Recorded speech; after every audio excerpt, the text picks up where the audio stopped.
standing in front of the Chicago Tribune building here in downtown Chicago. It's winter, it's cool, people are out shopping, sightseeing, evening has fallen here in Chicago.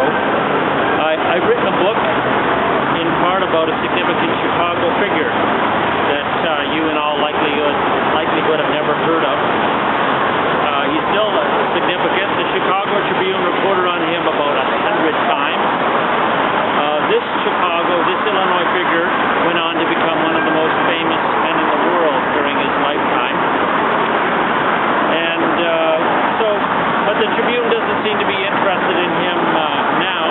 So who was this man, this famous Chicago figure? Well, his name was Charles Chineke. He was born in the Canadian province of Quebec in 1809, the same year that Abraham Lincoln was born. He was born into the Catholic faith, and as a young man, he became a Catholic priest.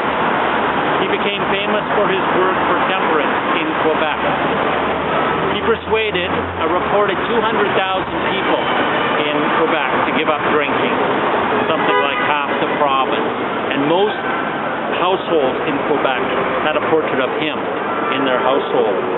In 1851, he was invited by the Bishop of Chicago, Bishop Vanderbilt, to establish a French-Canadian Catholic colony in the wild, untamed prairie south of Chicago, which he did, establishing St. Anne, Illinois, in Kankakee County. After a few years, there was a new bishop in Chicago. Bishop Vanderbilt told Chineke that he wanted to resign, that he was so discouraged by the priests in his diocese, except for Chineke and a few others, that he had had enough. And so Bishop Vanderbilt moved on to a new position, and there was a new bishop of Chicago put in place, the Bishop Anthony O'Regan. Bishop O'Regan was a tyrannical administrator, and Chineke clashed with him almost immediately. So there was a tremendous collision between the popular, high-profile French-Canadian priest and the bishop, and this was well covered by the Chicago Tribune, which supported Charles Chineke and decried the bishop's tyranny as extremely un-American. This struggle resulted in the bishop ultimately being summoned to Rome and removed as the Bishop of Chicago.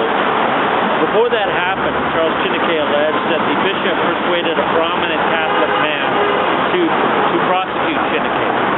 And Charles Chineke had to defend himself in two court actions in 1855 in Kankakee, and then a change of venue brought the court action to Urbana, and that was when he hired Abraham Lincoln.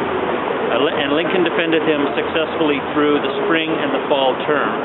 The fall court action was the most high-profile libel case in Lincoln's career. And large crowds came, not because Lincoln was involved, but because Charles Chineke was involved. As I said, Lincoln was successful in Chineke's defense, and he and Chineke became close friends. And it was there, at the close of that case, that Chineke said he first began to fear for his friend's life. Charles Chineke left the Catholic Church 2 years later, along with thousands of the people that he had led in the colony, and he became known as the Martin Luther of America. And his fame increased worldwide as he spent the rest of his life speaking and writing extensively against the Church of Rome and trying to win his former co-religionists to the Protestant faith. A high-profile figure, the news of his passing in Montreal made the front page of the New York Times, and it was reported in newspapers as diverse as the Atlantic Constitution, the Washington Post, and the Times of London. And he remains today Canada's best-selling author of all time, according to a 2009 biography. Charles Chineke visited his friend, the president, 16th president, in the White House several times, and they talked, according to Chineke, about the role the Catholic Church was playing in the conflict. The Tribune, for instance, the Chicago Tribune reported on one of Chineke's visits to the White House. After his friend was assassinated, Chineke traveled to Washington to begin his own investigation. 20 years after he began in 1865, after 2 decades of research, in 1885, he published his autobiography, 50 Years in the Church of Rome. And in his book, he made the stunning allegation that his former church was responsible for the Lincoln assassination. The South was supported by the papacy through the Civil War, as the Roman Catholic Church saw the United States, the great experiment in self-rule, in democracy, as opposed to the divine right of kings, as the very antithesis of what the Church stood for. The plan to assassinate Lincoln and other government officials, it was the President, the Vice President, the Secretary of State, and Grant, as head of the Army, who were slated for assassination. And the plan was, it was seen as a way to paralyze the U.S. government and also rally the forces of rebellion that still lurked in the country at that time. Now, I've researched what Chineke said over a period of 22 years, and after research on what he said over that time, from Minnesota through New York, through institutions such as the Library of Congress, the National Archives, and other repositories, and careful review of essentially all the relevant documentation available, it does not seem possible to find any part of the ex-priest book where it appears certain that he made a significant error regarding historical fact. Charles Chineke alleged that his former church was behind President Lincoln's assassination, and one piece of evidence is that the man who was, in reality, in charge of the American government in the weeks after the murder, and the one who headed the official investigation into the assassination, Secretary of War Edwin Stanton, believed Lincoln's murder was the result of a Catholic plot. That's something I discovered in my research. Also covered in my book is the 1863 New York City draft riots, where black people were lynched. They were beaten to death and hung by mobs of Catholics of Irish descent, for the crime of being black. So this is the book. That's the book I've written, Who Killed Abraham Lincoln. So there it is. So what does this have to do with the Chicago Tribune? As I said, the Chicago Tribune mentioned Chineke about 100 times, and they put him on the front page more than a dozen times. Well, I'll have an example of how the Tribune treated Charles Chineke. So here we have a bit crumpled, but a reproduction of the Chicago Tribune front page. Got this a photocopy from the Chicago Public Library, from the film that they have of the newspaper, and it is Wednesday, July 31st, 1889, front page, and we'll try and put this up. It's probably not going to show up very well, and I'm going to put it on my website, but on the very far right here is an article on Charles Chineke on the front page, and I'll just read a little bit of it.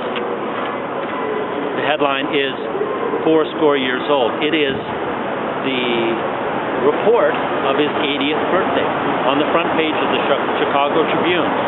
And it is 80 years old, celebrating Father Chineke's 80th birthday. And I'll read a little bit. Over 2,000 French Canadians and others united at St. Anne today to celebrate the 80th anniversary of the birth of the Reverend Father Chineke, the ex-Catholic priest. Speeches were made by prominent ministers and public speakers. The exercises were of a pleasant character, and the venerable minister was highly honored. And it goes on. Very interesting about this, the date, July 31st, 1889. That's 4 years after he wrote his autobiography, alleging that the Roman Catholic Church was behind the assassination of President Lincoln. And there he is on the front page of the Chicago Tribune on the left side.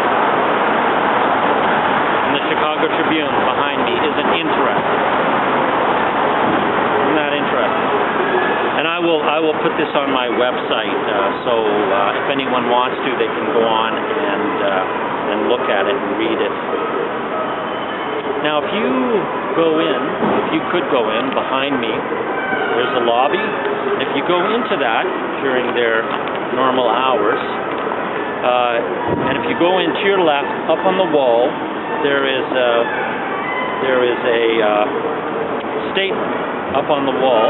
I'd like to read it right now. It says, "The struggle for freedom of speech has marched hand in hand in the advance of civilization with the struggle for other great human liberties. History teaches that human liberty cannot be secured unless there is freedom to express grievances." Chief Justice Lloyd E. Thompson.